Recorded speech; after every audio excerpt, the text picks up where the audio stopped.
Edgar Cayce's vision of America's fall is no longer a warning, it's a countdown. Nations fall from within long before they fall from without. Will Durant. They called him the sleeping prophet, but what Edgar Cayce saw was wide awake. He spoke of wars, earth changes, and illness, but his most haunting prophecy wasn't about any of those. It was about America cracking not from fire, but from within. A slow spiritual decay, silent yet devastating. And many believe that fall is no longer in the future, it's already begun. Welcome to the journey of wisdom. Today, we'll explore how Cayce's chilling vision is aligning with our reality step by step. Before we dive deeper, don't forget to like, share, and subscribe. Because if you've been sensing that something's off beneath the surface, you're not alone. Let's begin. Number 1. Introduction to Edgar Cayce, the Sleeping Prophet. Edgar Cayce, often called the Sleeping Prophet, remains one of the most fascinating and mysterious figures in modern spiritual history. Born in 1877 and active until his death in 1945, Cayce left behind a legacy that continues to inspire deep curiosity, reverence, and concern.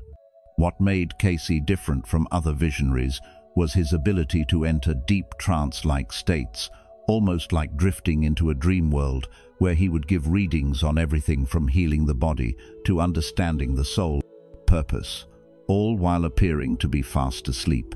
Yet what flowed from him in these states were not the vague or cryptic mutterings we often associate with so-called seers. Instead, Cayce spoke with striking clarity and insight, offering practical, even revolutionary, guidance on health and wellness that anticipated many principles of holistic medicine we now recognize as cutting edge.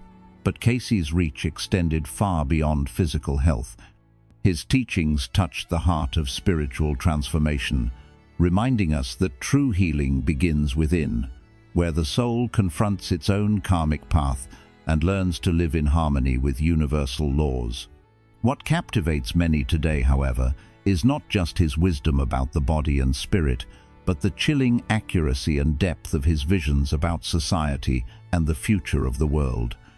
Among the more disturbing messages Cayce shared during his lifetime was a warning one that feels less like a distant possibility and more like a ticking clock. He foresaw not an explosive external attack that would bring America to its knees, but rather a gradual, internal unraveling, a collapse from within. This was not the kind of prophecy meant to stir fear for fear's sake.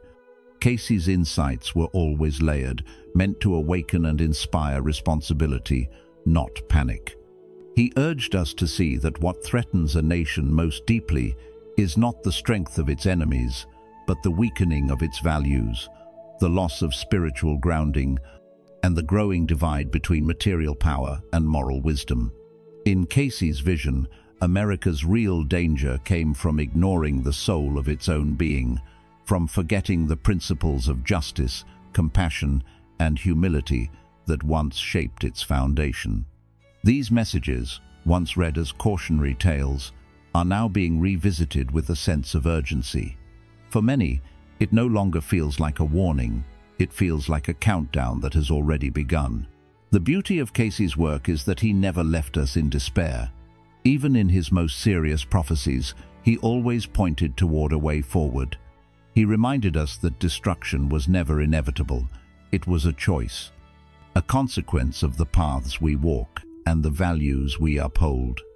Through self-reflection, through returning to spiritual principles, through living lives guided by service to others and the pursuit of inner peace, he believed that transformation, not collapse, was possible. But that possibility, Cayce warned, would not come through passive hope. It would require action, awakening, and courage. And as we look around today, with growing societal tensions, deepening economic divides, and a spiritual hunger that cannot be filled by technology or politics, his words strike a chord that feels incredibly timely. His vision calls us back to ourselves, not just as individuals, but as a collective people, urging us to remember who we are, what we stand for, and what we are willing to do to protect the soul of a nation that, in his eyes, still held the potential for greatness, if only it would wake up in time. Number 2. The core of Cayce's prophecy about America's collapse. Now that you understand who Edgar Cayce was and the weight of his legacy, we must look deeper into what may be his most sobering vision, one that speaks directly to the times we're living in. Cayce didn't speak of America's fall as a sudden collapse brought on by war or foreign attack. He wasn't describing an enemy at the gate. What he saw was something more subtle, more dangerous, and far closer to home, a slow, steady unraveling from the inside out. According to Cayce, the countdown to collapse would begin when the country lost its connection to its moral and spiritual roots. So ask yourself, what happens when a nation forgets its values? When truth is no longer something we search for, when compassion becomes weakness, and when unity is replaced by division. Cayce believed this moral decline would mark the first step in a larger process, a kind of spiritual decay that would eventually show up not only in our relationships, institutions, and leadership, but even in nature itself. He spoke of the earth as a mirror, reflecting back the state of human consciousness. In his words, when a society strays too far from its ethical foundation, the earth responds.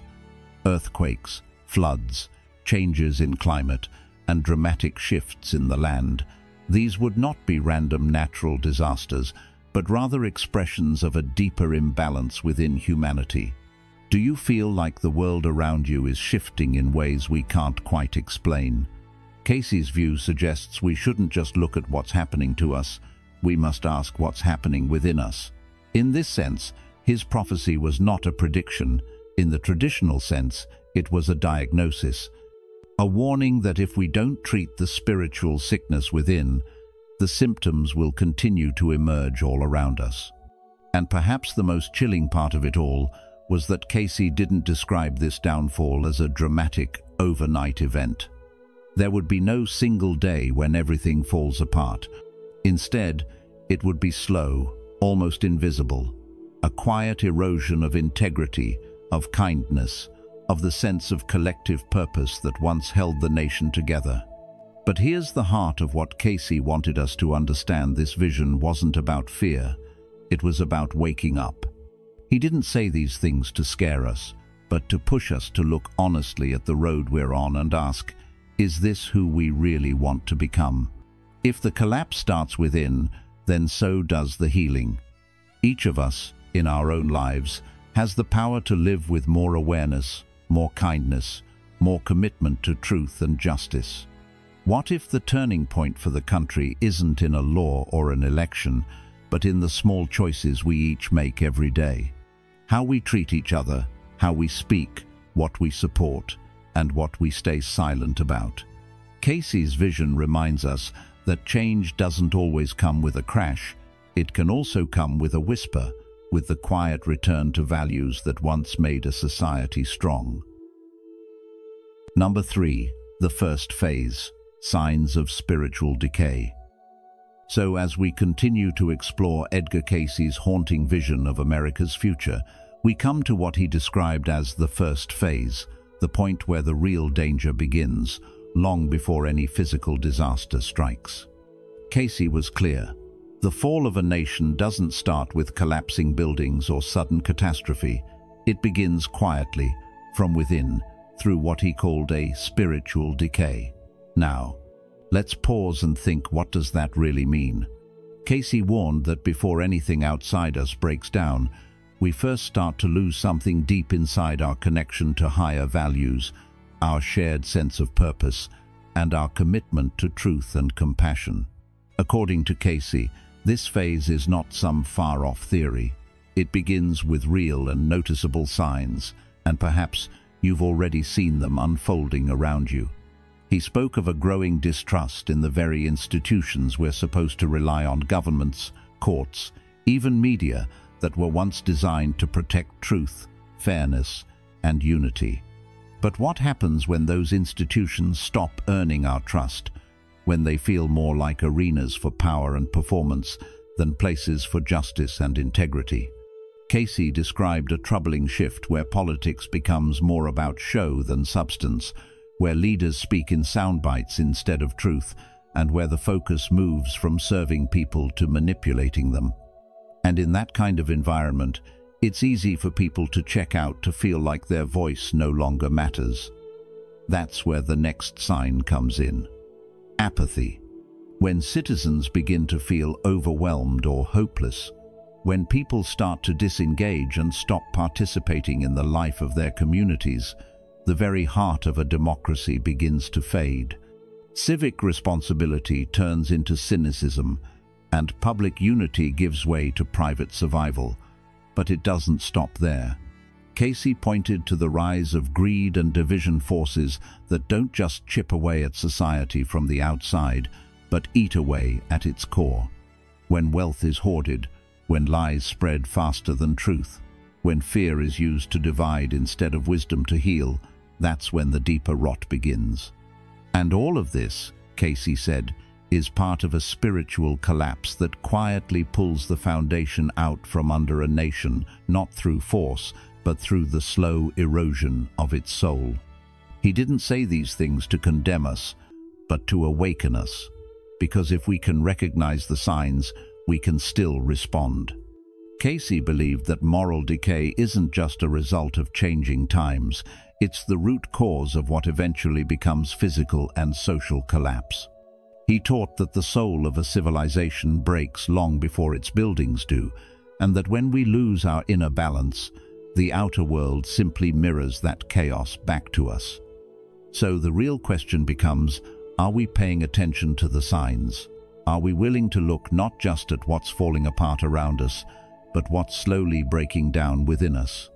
And more importantly, are we ready to take responsibility, not just with words, but with actions that restore compassion, truth, and unity to our daily lives? Because the lesson here is powerful. When we begin to heal the spirit of a nation, the body of it can still stand strong. But without that spirit, everything built on top will eventually crumble.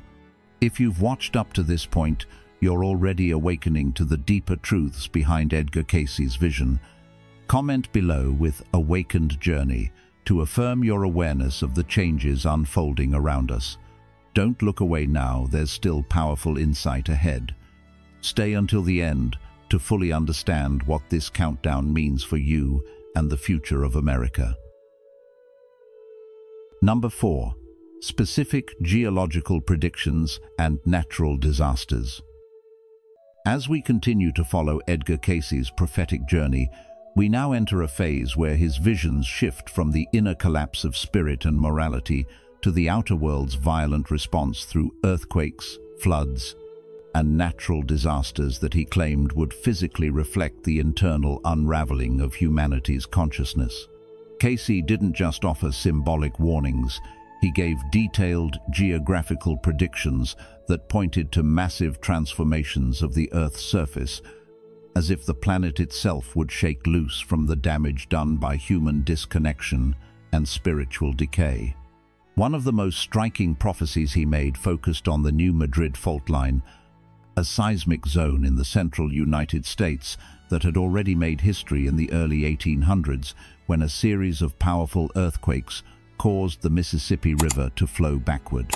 Cayce predicted that in the future, this fault line would awaken again with even greater force, so strong, in fact, that it would split the United States in two, with the Mississippi River dramatically widening and disrupting the country's transportation systems, economy, and social structure. This wasn't just a forecast of physical damage. Cayce believed such a rupture would carry emotional and psychological shockwaves, shaking the very idea of national unity. What's chilling is that even today, geologists continue to monitor this fault with concern, acknowledging that it is long overdue for another major event, aligning disturbingly with Cayce's vision. But he didn't stop at the heartland.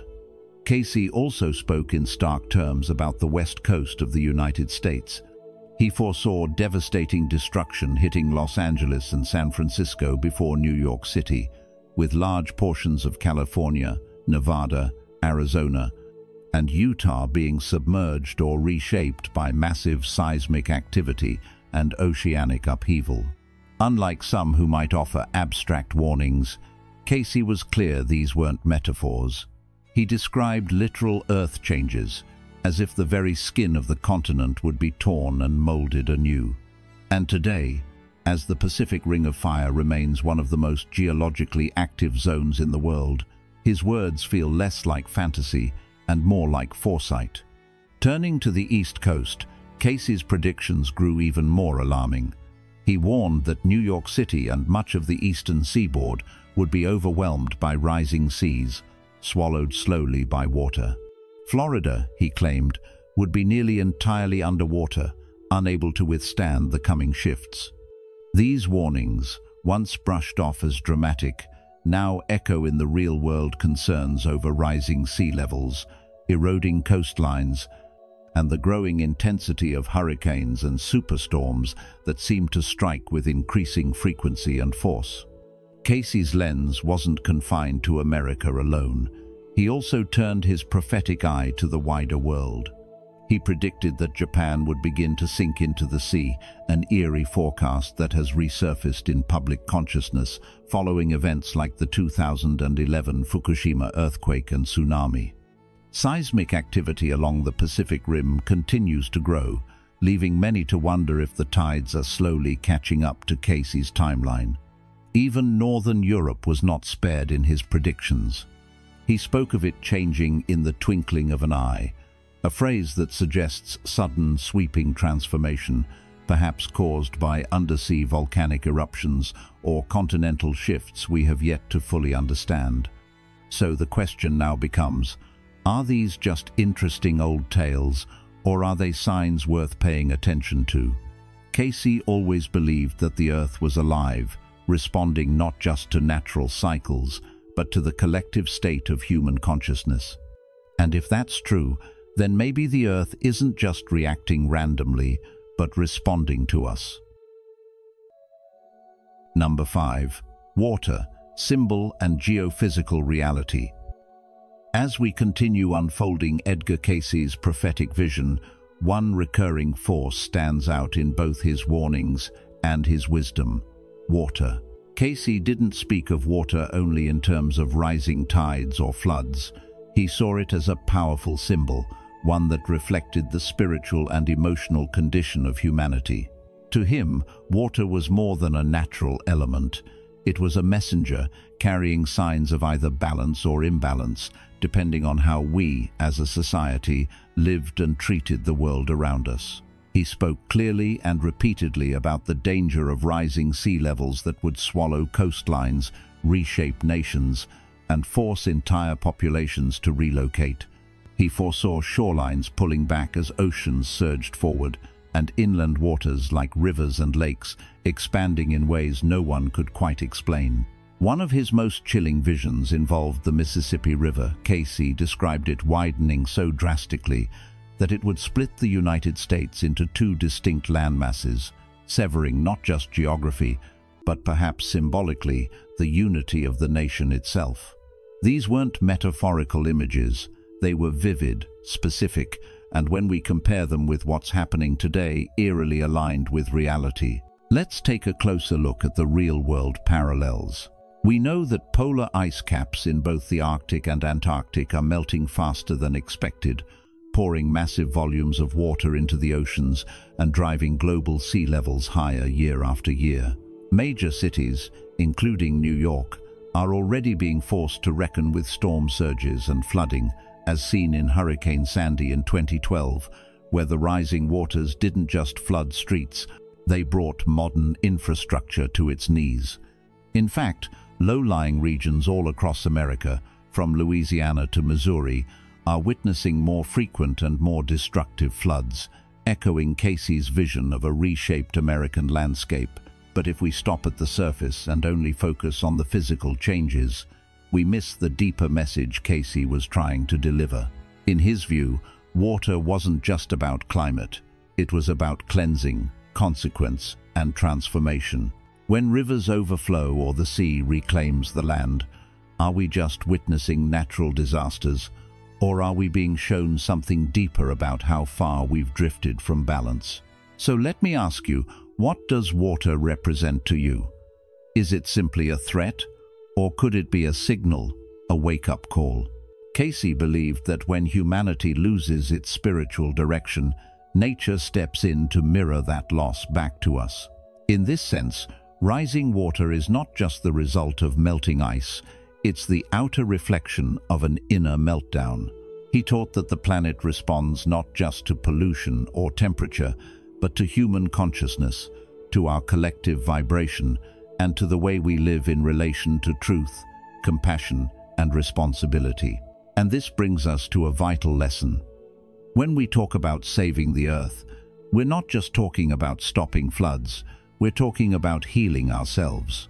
Because if water is a mirror, then what we see on the news, in flooded cities and broken dams, is really a call to look within.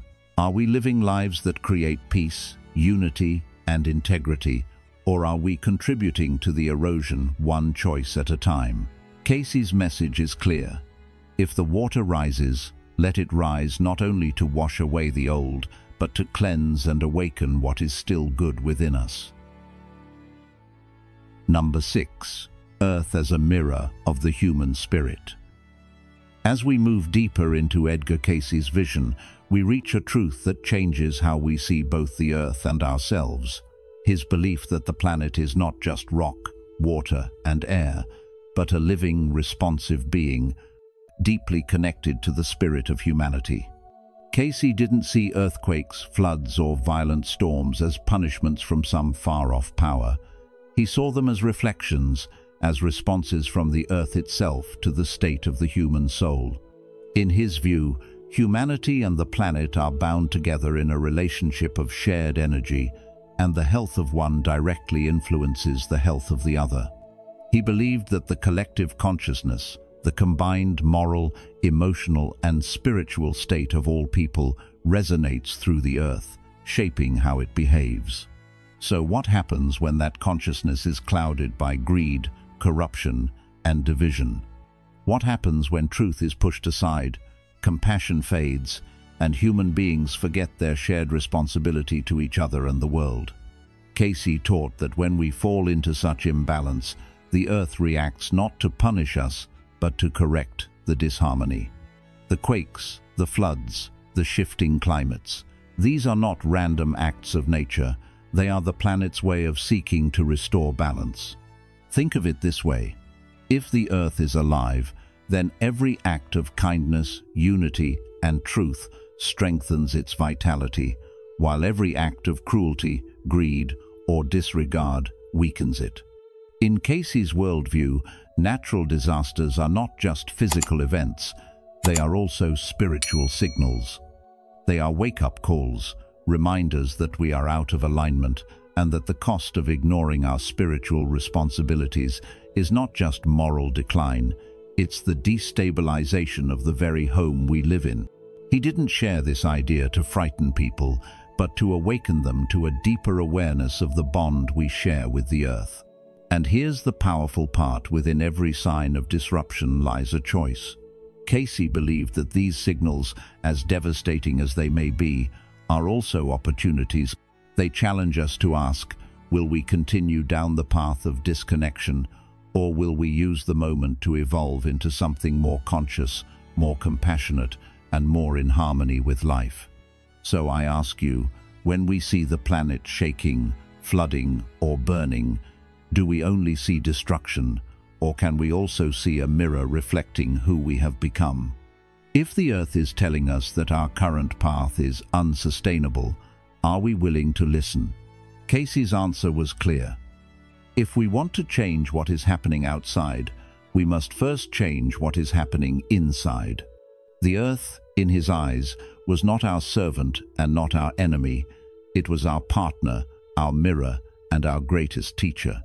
And perhaps the greatest lesson it offers is that survival alone is not enough.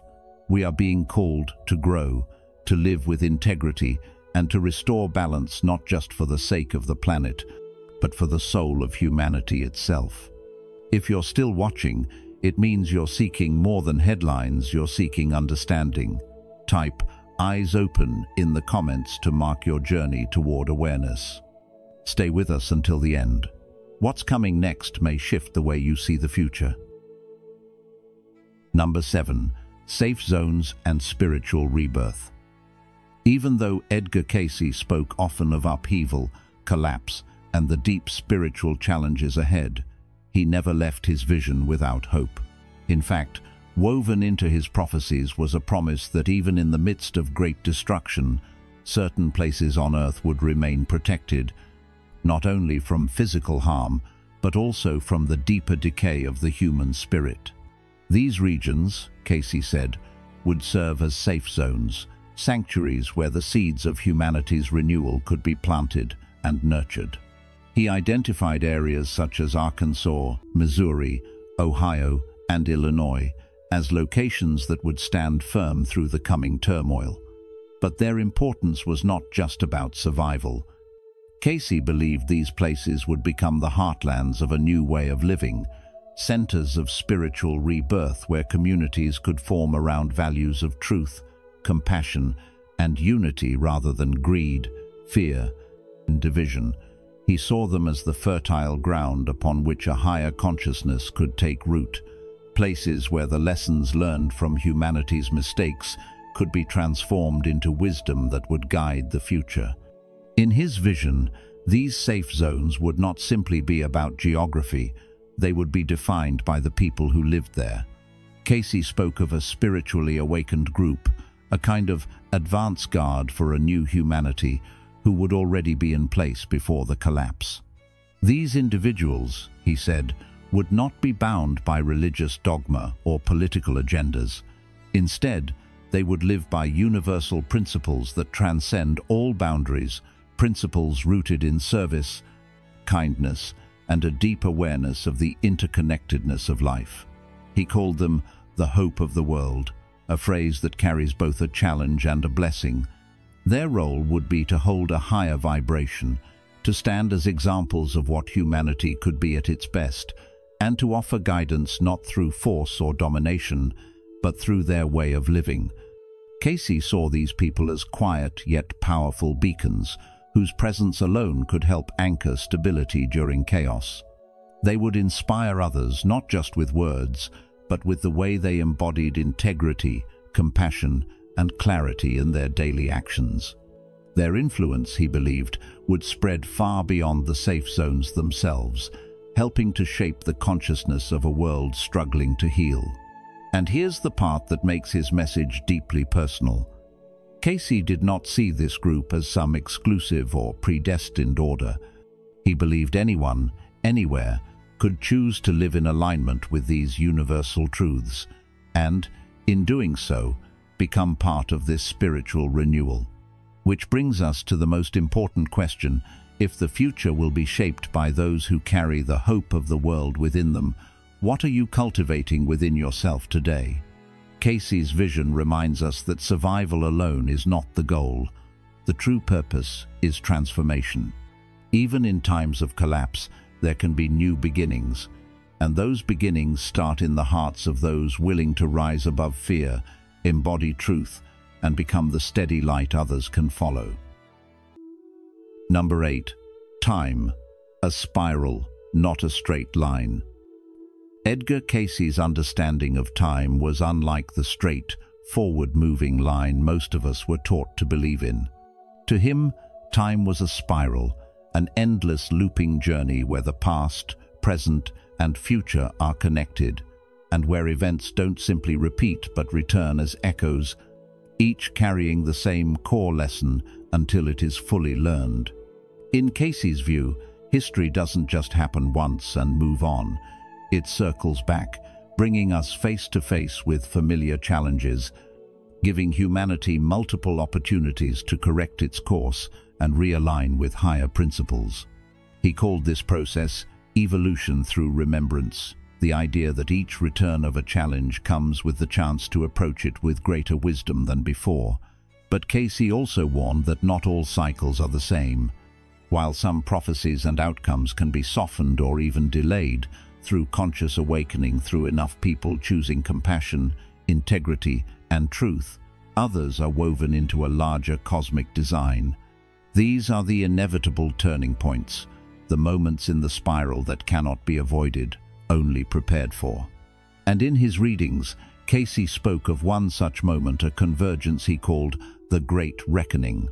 This was not just about political or environmental change, it was a spiritual and moral test for humanity itself, a point where everything that is out of alignment, whether in our values, our treatment of one another, or our relationship with the earth, would be brought fully into the light. Cayce saw this moment as both a crisis and an opportunity, because while it would bring discomfort, disruption, and challenge, it would also strip away illusions and force a choice, to resist and cling to the old ways that caused the imbalance, or to awaken and step into a new way of being. And if we are truly entering this spiral now, then the real question is not if the shift will happen, but how we will respond when it does. Will we meet it with fear, denial, and division, or will we meet it with awareness, humility, and a willingness to transform? This is where Cayce's spiral view of time becomes so important. It reminds us that we are not trapped by the past, but we are responsible for what we choose to carry forward into the future. Every choice, every action, every decision in this moment echoes into the next cycle, shaping not only what we will face, but how we will face it. The lesson here is that we are living in a time that demands more than passive observation. It calls for active participation in shaping what comes next. So I ask you, when the Great Reckoning arrives in your life, in your community, and in the world, will you be someone who holds the line for compassion, truth, and unity, or will you let the spiral pull you back into the patterns that need to be broken? In Cayce's vision, the answer to that question could determine not just your future, but the future of us all. Number 9. Final message: awakening or collapse. Edgar Cayce's final message was not a prophecy of inevitable doom, but a reminder that the future is never carved in stone. It is shaped moment by moment by the choices we make and the consciousness we carry. He warned that the true countdown to either renewal or collapse would not be marked by dates on a calendar, but by the spiritual condition of the collective human soul. In other words, the decisive moment for humanity would not be triggered solely by earthquakes, floods, or political turmoil, but by whether enough of us awaken to our own inner truth. At the heart of his message was a timeless call: "Know thyself, that ye may heal thy land." These were not words meant to sound poetic. They were a direct spiritual imperative. Cayce saw that when individuals truly know themselves, when they live in alignment with compassion, integrity, and purpose, that transformation does not stay private. It ripples outward, influencing families, communities, and eventually the course of nations. This belief echoes a truth found in Buddhist wisdom as well. As the Buddha said, "Peace comes from within, do not seek it without." Both teachings remind us that the outer world mirrors the state of our inner world. Cayce was clear that every thought, every word, and every action adds to the greater energy field of humanity. If enough people choose fear, greed, and division, then collapse becomes the natural consequence. But if enough people awaken deeply, reconnecting with their highest values, the same collective energy that could destroy can instead heal and renew. This means the choice before us is not between disaster and salvation happening to us, but between which one we will create. The question is not whether change is coming, it is whether we will meet it asleep, clinging to the patterns that weaken us, or awake, ready to live differently.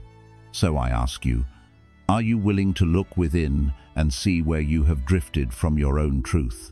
Are you willing to take responsibility for the small ripples your life creates each day? The Buddha once taught, "Drop by drop is the water pot filled." In the same way, drop by drop, choice by choice, we fill the vessel of our collective future. Cayce believed this was the ultimate test for humanity, not a battle against nature or against one another, but a battle to awaken before it is too late. And if his vision is right, then the fate of the future does not lie in the hands of the powerful alone, but in the quiet, consistent awakening of ordinary people everywhere. So the lesson is clear. Do not wait for the world to change before you change yourself. Begin now. Heal within so that the land may heal. If enough of us rise with awareness instead of sleeping through the storm, then the spiral of history does not have to end in collapse. It can lead us into renewal. The choice, as Cayce saw it, has always been in our hands. The real question is, what choice will you make? If Edgar Cayce's message teaches us anything, it's that the future is not set in stone.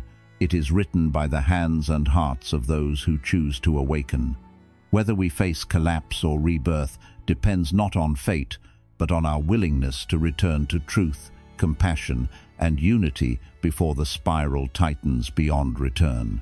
So now, the question is no longer when things will change, but how we will respond when they do. Thank you for joining us on The Journey of Wisdom.